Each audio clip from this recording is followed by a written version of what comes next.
오늘은 잉글랜드 리그컵 16강전을 분석해 보겠습니다. 오늘의 첫 번째 경기는 30일 목요일 4시 45분 아스날과 브라이튼 경기입니다. 먼저 홈팀 아스날입니다. 아스날은 이번 시즌 리그 상위권을 유지하며 여전히 우승 경쟁을 이어가고 있습니다. 감독 미켈 아르테타는 기존의 4-3-3 혹은 4-2-3-1 전술을 유지하고 있는데요. 기본적으로 점유율을 기반으로 한 빌드업 축구의 강한 전방 압박 그리고 빠른 전환을 통해 상대 수비를 흔드는 스타일을 구사합니다. 공격에서는 사카, 트로사르, 마르티넬리의 측면 돌파와 웨데가르드의 전진 패스가 핵심 역할을 하고 있습니다. 수비에서는 가브리엘과 살리바가 중심을 잡아주고 있지만 최근에는 수비 뒷공간 노출이 다소 문제로 지적되고 있습니다. 부상 이슈도 아스날에게는 큰 변수입니다. 현재 아스날의 부상자 명단을 보면 윌리엄 살리바는 허벅지 근육 부상으로 출전 불투명하며 리카르도 칼라피오리는 발목 부상 회복 중에 있습니다. 가브리엘 마르티넬리는 근육 타박으로 경미한 부상, 데클란 라이스는 지난 경기 부상으로 출전 여부 확인 필요해 보입니다. 마르틴 웨데가르드는 컨디션 난조로 경미한 부상 이슈에 있고 토마스 파르티는 장기 부상으로 여전히 복귀 시점 미정입니다. 이처럼 핵심 미드필더와 수비 자원들의 잇단 부상으로 인해 아르테타 감독의 전술 운용에 어려움이 따르고 있습니다.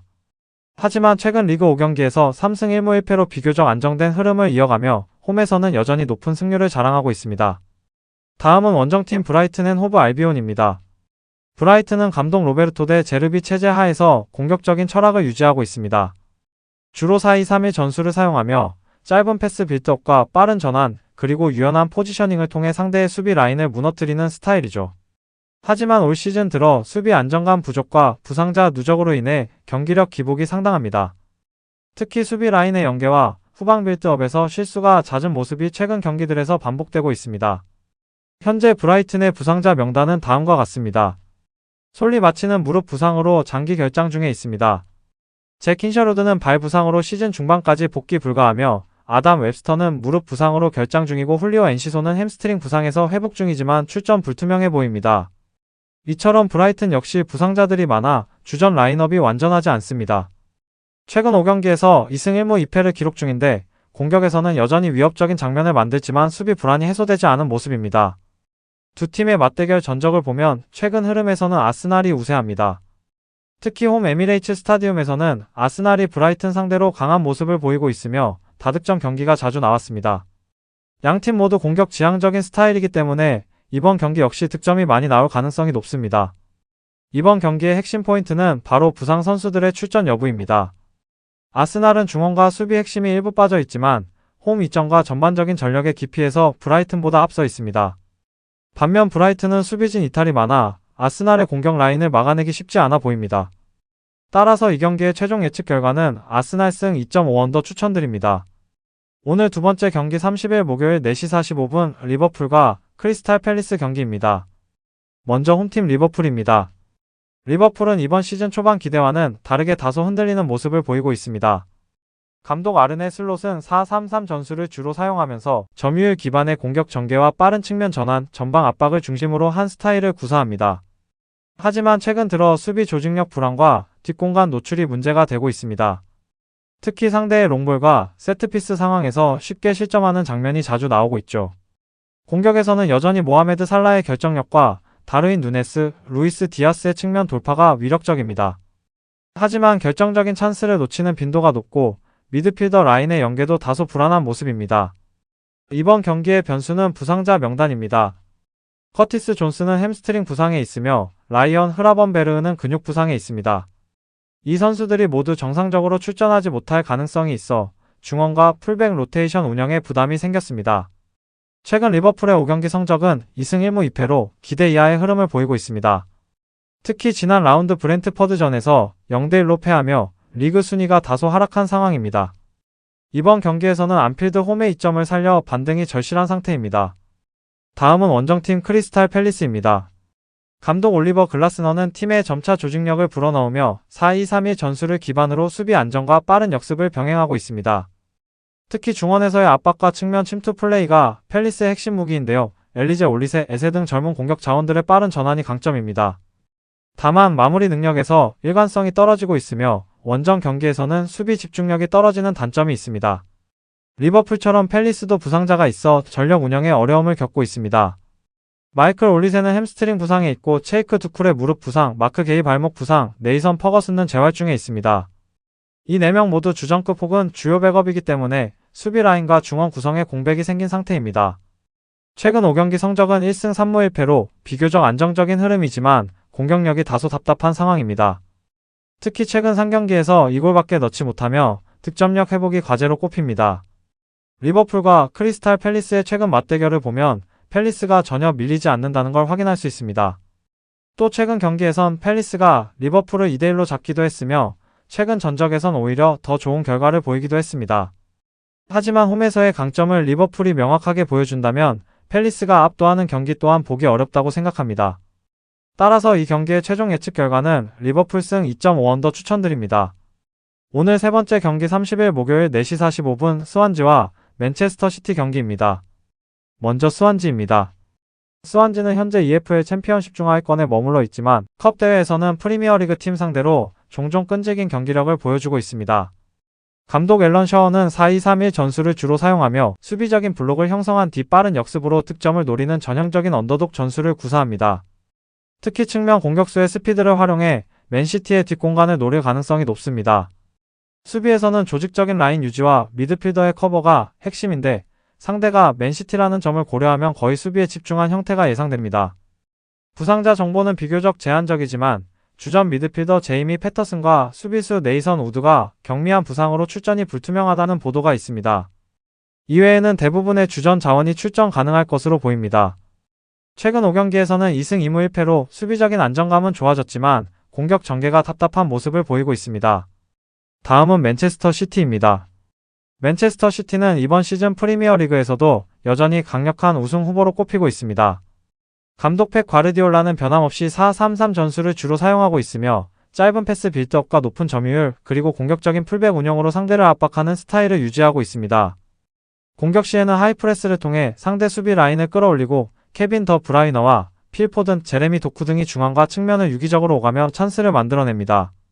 다만 최근 일정이 빡빡해지면서 체력적 부담이 쌓이고 있고 부상자 명단도 길어진 점이 변수입니다. 맨시티의 부상자 명단을 보면 로드리는 햄스트링 부상으로 결장 가능성 높아 보이고 에르링 홀란드도 근육 타박으로 출전 여부 불투명합니다. 라얀 아이트는 발목 부상으로 장기 결장 중에 있고 압두코디르 후사노프는 종아리 부상으로 회복 중에 있습니다. 이 4명 모두 주전급 선수들인 만큼 펩 감독 입장에서는 로테이션 가동이 불가피해 보입니다. 그럼에도 불구하고 맨시티의 스쿼드 뎁스는 리그 내 최고 수준이기 때문에 알바레스, 그릴리시, 실바 같은 선수들이 대체자로 충분히 위협적일 전망입니다. 최근 5경기에서는 3승 1무 1패로 안정적이지만 다소 득점 기복이 나타나고 있습니다. 특히 수비에서의 집중력 저하가 후반전 실점으로 이어지는 모습이 몇 차례 보였습니다. 역대 맞대결 전적을 보면 맨체스터 시티가 압도적 우위입니다. 최근 5경기 모두 맨시티가 승리했으며 평균 득점은 3골 이상으로 스완지 수비를 완전히 제압한 모습입니다. 스완지는 홈에서도 맨시티 상대로 승리를 거둔 적이 거의 없습니다. 이번 경기는 전력상 맨체스터 시티의 우세가 명확합니다. 하지만 컵대회 특성상 맨시티가 로테이션을 돌릴 가능성이 높고 스완지는 홈에서 수비적으로 버티며 역습 한 방을 노릴 것으로 예상됩니다. 경기 흐름은 시티의 점유율 70% 이상, 스완지는 간헐적인 롱패스와 세트피스로 위협하는 형태가 될 가능성이 큽니다. 부상 변수와 로테이션을 감안하면 맨시티의 대승보다는 안정적인 경기가 예상됩니다. 따라서 맨시티 승 2.5언더 추천드립니다. 오늘 네 번째 경기 30일 목요일 4시 45분 울버햄튼과 첼시 경기입니다. 먼저 울버햄프턴은 이번 시즌 리그에서 기대보다 저조한 성적을 보이고 있으며 감독 비토르 페레이라 체제 하에서 반등을 노리고 있습니다. 전술적으로는 보통 4-2-3-1 혹은 4-3-3 전술을 사용하며 수비 시에는 라인을 비교적 낮게 유지하고 역습과 세트피스를 통한 득점을 꾀하는 운영을 보여주고 있습니다. 공격 시에는 측면 돌파나 전방 압박을 통해 찬스를 창출하려 하나 결정력이 떨어지거나 수비 전환 시 뒷공간을 허용하는 경우가 많아 약점으로 지적됩니다. 최근 공식전 흐름을 보면 울버햄프턴은 최근 리그 포함 공식전 5경기 중 1승 1무 3패 수준으로 부진한 모습을 이어가고 있습니다. 특히 리그에서는 승점이 적고 순위 하위권에 머물러 있으며 홈 경기에서도 경기당 실점이 잦다는 점이 부담입니다. 부상자 명단도 팀 운영의 변수로 작용하고 있습니다. 레온 치어맨은 무릎 부상으로 출전이 불가능한 상태입니다. 그 외 일부 부상 또는 컨디션 저하 선수들이 있으나 공식 명단에 상세히 언급된 바는 제한적입니다. 울버햄프턴 입장에서는 홈에서 분위기를 살려야 하지만 최근 수비 불안과 공격 마무리 부족이 과제입니다. 첼시는 이번 시즌 기대감 대비 일관된 경기력을 보여주지 못하고 있지만 여전히 상위권 경쟁 경험이 있는 팀입니다. 감독 엔조 마레스카 체제 하에서 4-3-3 전술을 주로 사용하며 점유율 확보 후 빠른 전환과 압박을 결합한 스타일을 채택하고 있습니다. 공격 시에는 윙어와 측면 풀백의 오버래핑, 중앙 미드필더의 침투 플레이가 위력적이고 수비 전환 시에는 전방부터 압박을 걸어 상대 빌드업을 차단하려 노력합니다. 다만 최근에는 수비 조직력 저하 및 일부 핵심 자원의 부상 공백이 경기 운영에 영향을 미치고 있습니다. 부상자 명단은 다음과 같습니다. 레비 코리는 무릎 수술으로 시즌 대부분 출전 불가 상태이고 다리오 에스구는 허벅지 부상으로 회복 중입니다. 콜 팔머는 사타구니 부상으로 출전 여부가 불투명하며 베누아 바디아실레는 근육 부상으로 복귀 일정이 아직 명확치 않습니다. 최근 공식전 흐름을 보면 첼시는 최근 5경기에서 3승 2패 정도의 성적을 기록하고 있으며 원정 경기에서도 득점을 만들어낼 여지는 있지만 실점도 종종 허용하고 있습니다. 울버햄프턴과 첼시의 최근 맞대결은 첼시가 우위를 점하고 있습니다. 최근 몇 차례의 맞대결에서 첼시는 비교적 안정적인 승리를 챙긴 바 있으며 울버햄프턴이 홈에서 반전을 노리긴 했으나 쉽지 않은 상대였습니다. 이번 경기는 첼시가 전력상 우위를 갖고 있고 부상 공백이 일부 있지만 스쿼드 뎁스와 경험 측면에서 한 수 위라고 볼 수 있습니다.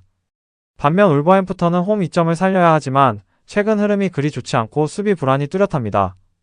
따라서 경기 흐름은 첼시가 주도권을 잡을 가능성이 높아 보이며 울버햄프턴은 역습이나 세트피스로 득점을 시도할 것입니다. 득점은 양팀 모두 가능성이 있으며 전체적으로 다득점 경기가 예상됩니다.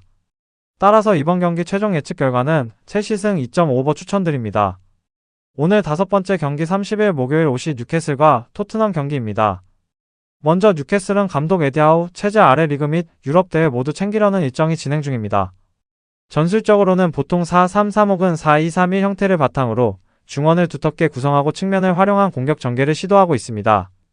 공격 시에는 전방의 스트라이커와 윙어의 폭넓은 움직임을 통해 찬스를 만들며 수비 전환 시에는 빠른 압박과 조직적인 라인 유지가 특징입니다.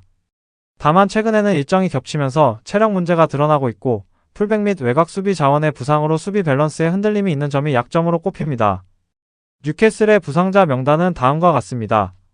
티노 리브라멘토는 무릎 인대 손상으로 장기 결장 중이며 출전이 불가능한 상태입니다. 요한 위사는 부상 회복 중으로 최근 복귀가 불확실한 상태이며 스벤 보트만은 머리에 깊이 베인 상처로 훈련 참여가 늦춰지고 있습니다. 최근 공식전 5경기 흐름은 컵 포함해보면 승 2무 1패 또는 2와 유사한 형태로 나쁘지 않지만 리그 유럽 일정 병행으로 인한 체력적 부담이 존재합니다. 뉴캐슬 입장에서는 홈 이점을 최대한 살려 로테이션을 하더라도 수비 안정과 전방 결정력이 관건이 될 것입니다. 토트넘은 감독 토마스 프랭크 체제이며 이번 시즌 컵 대회 및 리그 모두에서 경쟁력을 회복하려는 움직임입니다. 전술적으로는 4-2-3-1 또는 4-3-3 형태를 병용하며 점유율을 기반으로 빠른 역습을 결합하는 스타일을 선호합니다. 윙어 및 풀백을 통한 측면 확대, 미드필더진의 압박과 연계 플레이가 특징입니다. 다만 최근 잦은 부상과 수비 라인의 불안정이 경기 운영에 부담으로 작용하고 있습니다. 최근 공식전 5경기 흐름을 살펴보면 토트넘은 강세를 보였던 시기가 있었으나 최근에는 1승 2무 2패 수준에 다소 흔들리는 모습을 보이고 있습니다. 토트넘은 원정이지만 컵 경기이기에 비교적 강수를 둘 가능성이 있으며 로테이션 여지가 있지만 역시 핵심 자원 부재가 변수입니다. 두 팀의 최근 맞대결 기록을 보면 뉴캐슬이 토트넘에 대해 근래 접전에서 우위를 보이고 있습니다. 최근 5경기에서 뉴캐슬은 토트넘을 상대로 4승 1무의 무패 행진을 기록했습니다. 즉 토트넘 원정이라는 점을 고려할 때 뉴캐슬은 심리적 우위를 가질 수 있으며 토트넘은 부상 및 원정 변수로 인해 불리한 면이 보입니다.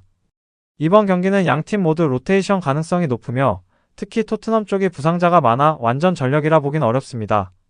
뉴캐슬은 홈에서 최근 맞대결 우위를 살려 분위기를 잡을 수 있고 토트넘은 역습과 로테이션으로 반격을 노릴 것입니다. 수비 쪽 변수와 부상 공백을 고려했을 때 득점이 적거나 중반 이후 흐름이 바뀌는 경기가 유력해 보입니다.